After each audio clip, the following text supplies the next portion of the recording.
नमस्कार, मैं हूं संदीप चौधरी। आज का सबसे बड़ा सवाल, 5 साल केजरीवाल आम आदमी पार्टी के इस चुनावी जुमले पर आज दिल्ली की जनता ने मोहर लगा दी। 70 विधानसभा वाली दिल्ली की 67 सीटों पर केजरीवाल की आम आदमी पार्टी ने कब्जा जमा लिया। वहीं बहुमत के साथ सरकार बनाने का दावा कर रही बीजेपी को सिर्फ 3 सीटों से संतोष करना पड़ा और कांग्रेस की हालत तो इतनी पतली हो गई कि खाता तक नहीं खोल पाई। और इतना ही नहीं, आपकी आंधी बीजेपी की मुख्यमंत्री कैंडिडेट किरण बेदी को भी उड़ा ले गई। बीजेपी की सबसे सुरक्षित कही जाने वाली कृष्णानगर सीट से किरण बेदी को हार का मुंह देखना पड़ा। अब केजरीवाल को जहां जनता की उम्मीदों पर खरे उतरने की चुनौती होगी, वहीं बीजेपी के लिए हार की वजहों को ढूंढना, सबक लेना आज का इसीलिए सबसे बड़ा सवाल यह है कि क्या दिल्ली का मूड ही देश का मूड है? क्या दिल्ली की हार मोदी की हार है? और एक और अहम सवाल, क्या दिल्ली में बीजेपी को अहंकार ले डूबा? तमाम सवालों के जवाब तलाशेंगे। कुछ खास मेहमान मेरे साथ जुड़ेंगे, लेकिन पहले नजर इस रिपोर्ट पर। आज जो कांग्रेस का हाल हुआ वो उनके अहंकार की वजह से हुआ। आज जो बीजेपी का हाल हुआ वो उनके अहंकार की वजह से हुआ। जब आप सच्चाई के रास्ते में चलते हैं तो इस दुनिया की सारी ब्रह्मांड की सारी शक्तियां आपकी मदद करती हैं। मैं दिल्ली की जनता को सलाम करता हूँ। ताकत देखो, ताकत देखो, पहले भी बदला था, फिर बदलेंगे दिल्ली का। लोकतंत्र की जीत की ऐसी शानदार तस्वीरें हिंदुस्तान ने शायद ही पहले कभी देखी होंगी। हिंदुस्तान की सियासत में महज 2 साल पहले कदम रखने वाली आम आदमी पार्टी की ऐसी आंधी चली जिसने बीजेपी, कांग्रेस जैसी बड़ी पार्टियों का सफाया कर दिया। 70 विधानसभा वाली दिल्ली के चुनाव के नतीजों में आम आदमी पार्टी ने 67 सीटों पर कब्जा जमाकर सियासी पंडितों को हैरान कर दिया और 2013 के चुनाव में 31 सीट जीतने वाली बीजेपी की हालत इतनी पतली हो गई कि उसे सिर्फ 3 सीटों से ही संतोष करना पड़ा। सबसे बुरा हाल तो 15 साल तक दिल्ली की सत्ता पर काबिज रहने वाली कांग्रेस का रहा। दिल्ली में कांग्रेस का खाता तक नहीं खुल पाया।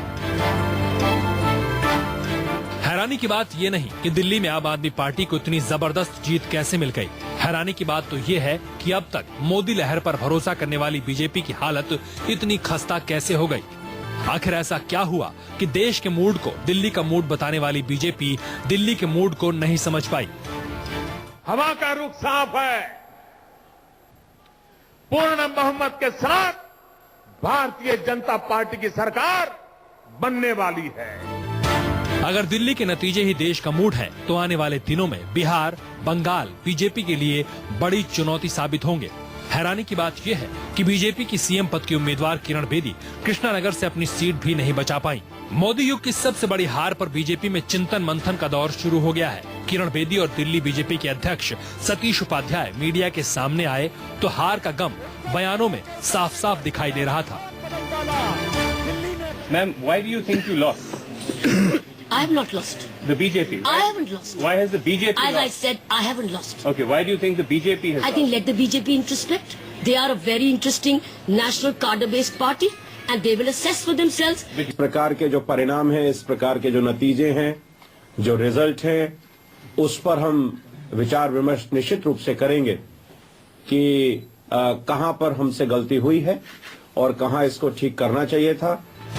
सवाल तो यह है कि क्या दिल्ली में बीजेपी की हार की जिम्मेदारी अमित शाह और जेटली जैसे रणनीतिकारों की नहीं। हालांकि केजरीवाल और बेदी के गुरु रहे अन्ना हजारे ने केजरीवाल को जहां जीत की बधाई दी, वहीं दिल्ली की हार को मोदी की हार बताकर मोदी के लिए भी मुसीबत खड़ी कर दी। नरेंद्र मोदी जी दिल्ली में 6 सभाएं ली, इतनी बड़ी बड़ी, और 6 सभा के बाद भी अरविंद चुनकर आ गया। ये मैं मानता हूँ कि नरेंद्र मोदी की हार है। दिल्ली में बीजेपी की हार मोदी की हार है या पार्टी की, इसका जवाब तो चिंतन मनन के बाद मिलेगा। लेकिन सच तो ये है कि मोदी विरोधियों को जितनी खुशी केजरीवाल की जीत से नहीं मिली, उससे कहीं ज्यादा वो मोदी की हार से खुश हैं। दिल्ली की जनता ने दिल्ली के सिंहासन पर अरविंद केजरीवाल को 5 साल के लिए बिठा दिया है और मोदी युग में दिल्ली की हार बीजेपी की सबसे बड़ी हार साबित हुई है। इसलिए आज का सबसे बड़ा सवाल ये है कि क्या दिल्ली का मूड ही देश का मूड है? सवाल ये भी कि क्या दिल्ली की हार मोदी की हार है। Bureau report, news 24।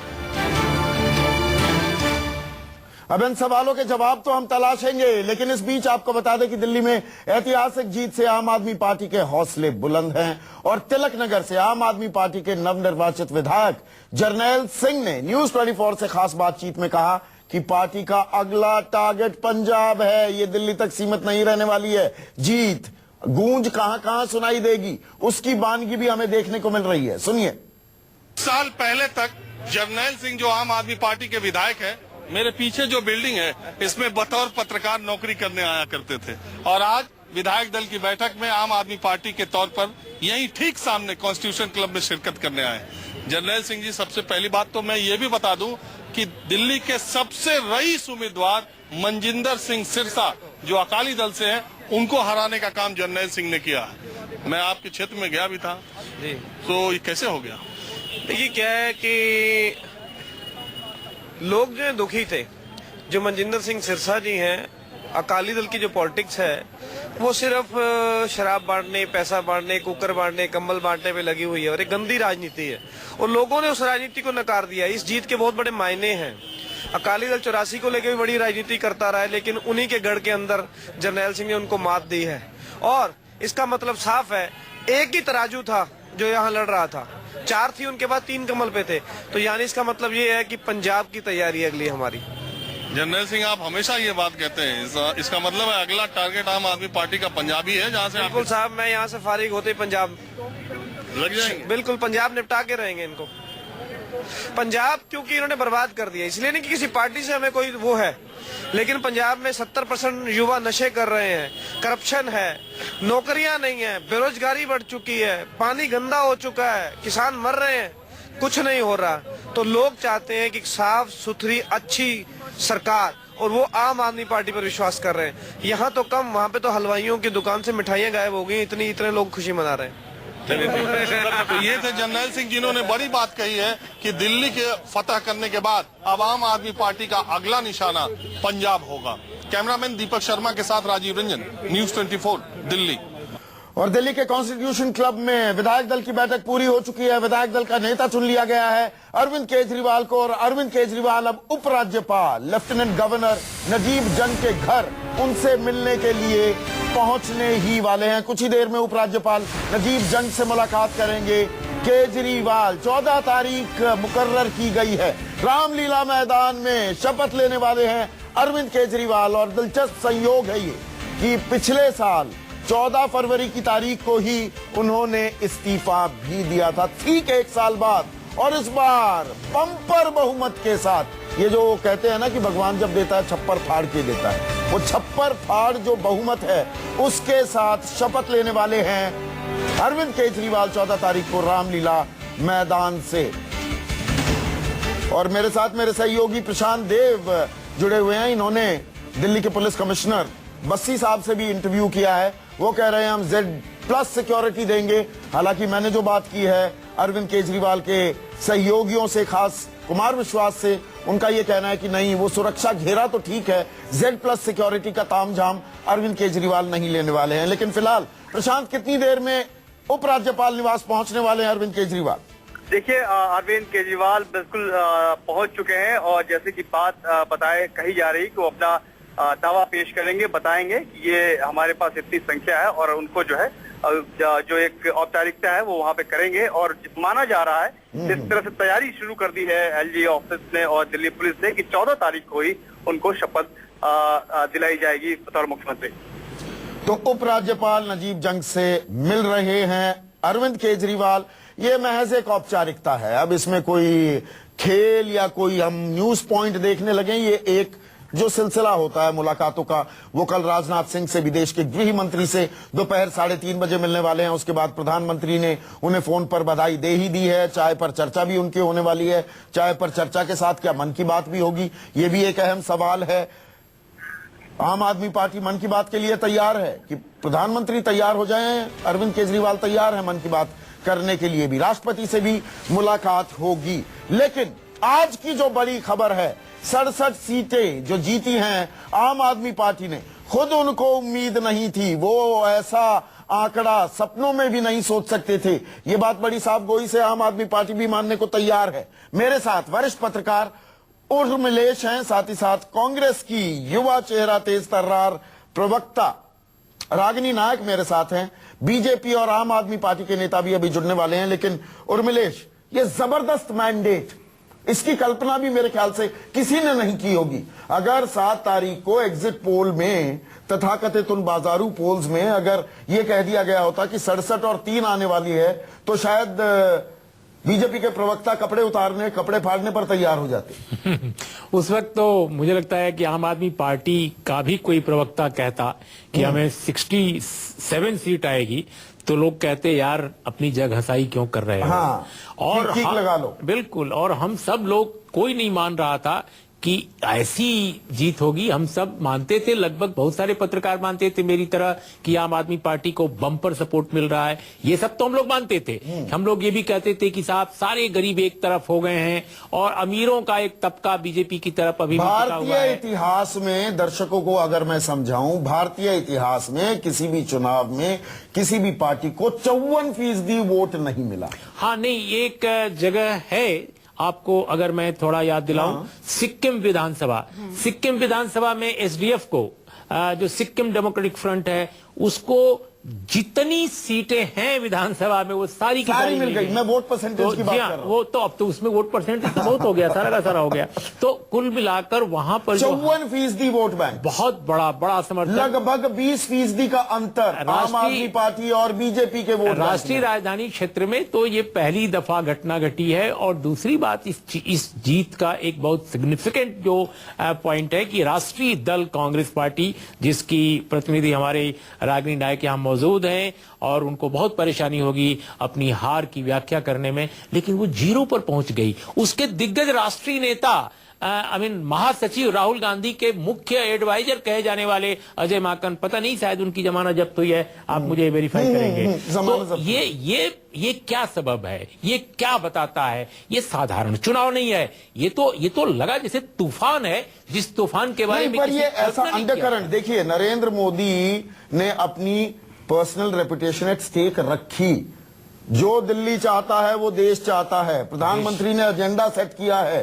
10 तारीख को शंखनाद किया, उसके बाद 4 औपचारिक चुनावी रैलियां की, वित्त मंत्री को चुनाव प्रचार की कमान सौंप दी गई। ये अंडरकरंट क्या कोई महसूस नहीं कर पाया? मुझे लगता है कि बीजेपी के लोग तो वाकई नहीं महसूस कर रहे थे। उनको, ये जो बड़े नेता बीजेपी के हैं, उनको ये तो लग रहा था कि वो शायद चुनाव हार गए हैं, क्योंकि मेरी मतदान के बाद कुछ एक नेताओं से बात हुई जो पार्टी के बड़े नेता हैं, तो उनका ये लगता था कि हम हार रहे हैं। लेकिन उनको ये कतई भरोसा नहीं था कि हम दहाई से नीचे भी जाएंगे। उनका था कि हम 15 से लेकर के और 20 तक पहुंच सकते हैं। हमारा जो अहम सवाल है उर्मिलेश, क्या ये हार नरेंद्र मोदी की हार है?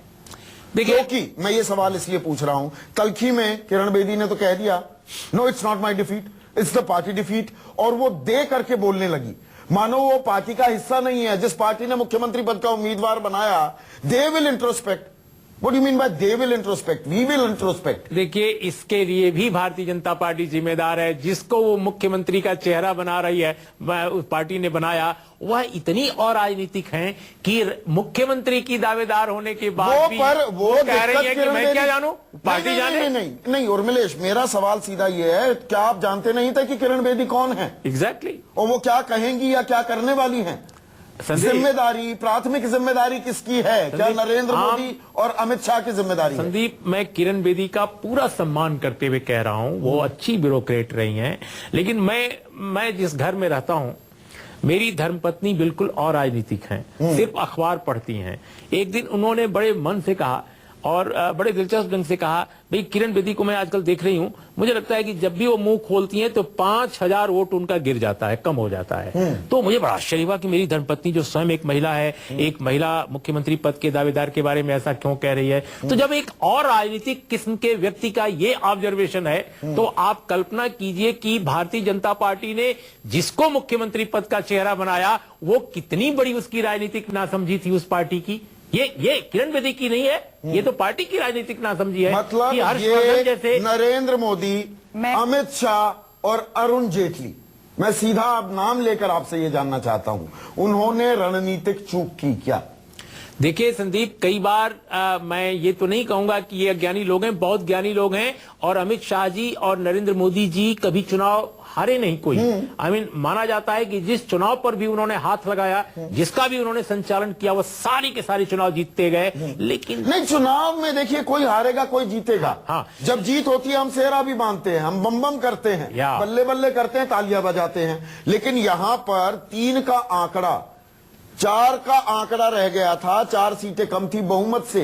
इस बार 4 से भी कम सीटें बीजेपी की। और संदीप, अगर चुनाव में बीजेपी ने जितना पैसा खर्च किया उसको इन 3 सीटों से डिवाइड कर दीजिए, तो आप पाएंगे कि न जाने कितने लाखों रुपयों में एक सीट मिली होगी।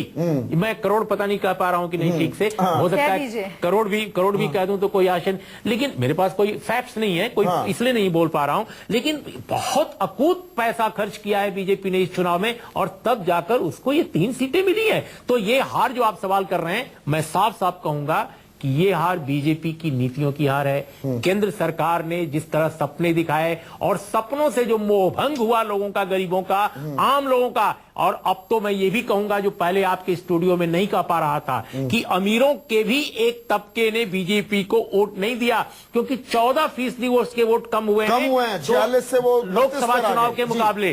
तो ये जो 60 सीटों पर उसको सफलता मिली थी पिछले लोकसभा चुनाव के दौरान, विधानसभा सीटों की बात मैं कर रहा हूं, अब वो 3 सीट पर सिमटी है। इसका क्या मतलब हुआ? इसका मतलब ये हुआ कि आदरणीय नरेंद्र मोदी जी ने जो आर्थिक नीतियां लागू की हैं, जिस तरह का उनका रिफॉर्म्स का एजेंडा है, जिस तरह का लेबर रिफॉर्म्स है, जिस तरह का मार्केट रिफॉर्म्स है, जिस तरह FDI बेस्ड पूरी इकोनॉमी चाहते हैं, वो उसको दिल्ली की जनता ने कम से कम खारिज कर दिया। ये हमने पहले भी संकेत दिए थे एक चर्चा में कि क्या दिल्ली चुनावों की गूंज आने वाले बजट पर भी पड़ेगी। इस पर हम चर्चा करेंगे। लेकिन रागिनी जी, क्या पूछूं आपसे? 7 तारीख को भी मैंने कहा था, बुरा मान गई थी। हमारे एग्जिट पोल ने कहा 0, 0 बटा लड्डू, वही 0 अभी टंगा हुआ है आपके। देखिए, एग्जिट पोल के एग्जैक्ट रिजल्ट में होने का इंतजार तो करना ही था।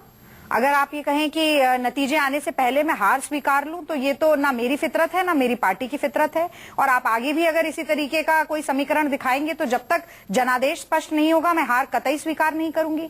लेकिन ये बात, प्रवक्ता होने के नाते आप अपनी जिम्मेदारी का निर्वाह कर रही हैं जी। अब साफ गोई से विश्लेषण भी कर दीजिए। बिल्कुल कर सकती हूँ। क्या मूर्छित पड़ी कांग्रेस? मैं मई 2014 वापस जाना चाहूंगा जी। दिलीप पांडे मेरे साथ जुड़ गए हैं। आम आदमी पार्टी की भी गत यही थी दिल्ली में। 7 की 7 लोकसभा सीट हार गए। लोग दरवाजे बंद करने लगे कि भागो यहां से, तुम तो भगोड़े हो। ये डटे रहे मैदान में, गली कूचों में, मोहल्लों में, सड़कों पर लोगों के आगे हाथ जोड़कर जाते रहे, भैया गलती हो गई, माफी दे दो, दोबारा से मौका दे दो, हम भूल सुधार करेंगे। आप कहां थे? 44 पर आंकड़ा अटक गया। अपने इतिहास के सबसे कम आंकड़े पर थे। कौन निकला, मुझे ये बताइए, कौन निकला? नहीं, देखिए कांग्रेस का सड़कों पर कौन निकला? अब 8 महीने में। थोड़ा जवाब सुन लीजिए। मैं जानती हूं कि आज कांग्रेस के पल्ले हार लगी है, तो आपके सारे कटाक्ष मुझे विनम्रता से स्वीकार करने पड़ेंगे, झेलने पड़ेंगे। जनादेश को नतमस्तक होकर मैं स्वीकार करती हूं।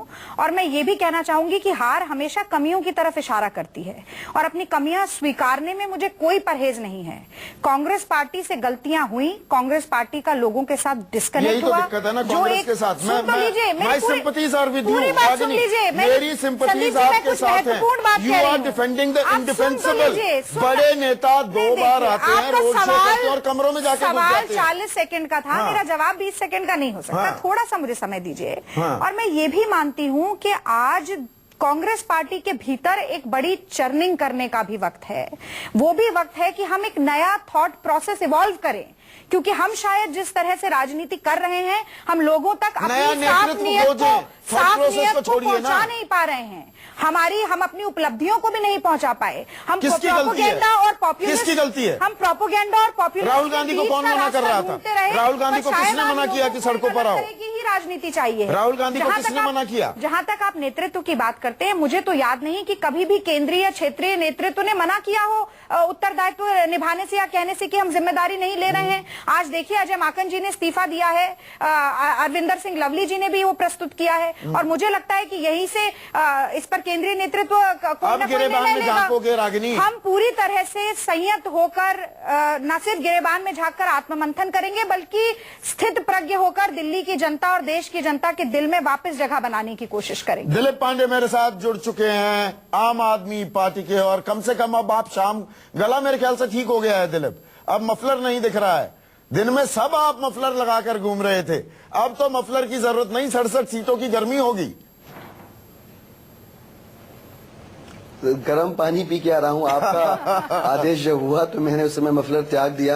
गला अभी भी साथ नहीं दे रहा है, पर फिर भी आपसे संवाद करना चाहूंगा।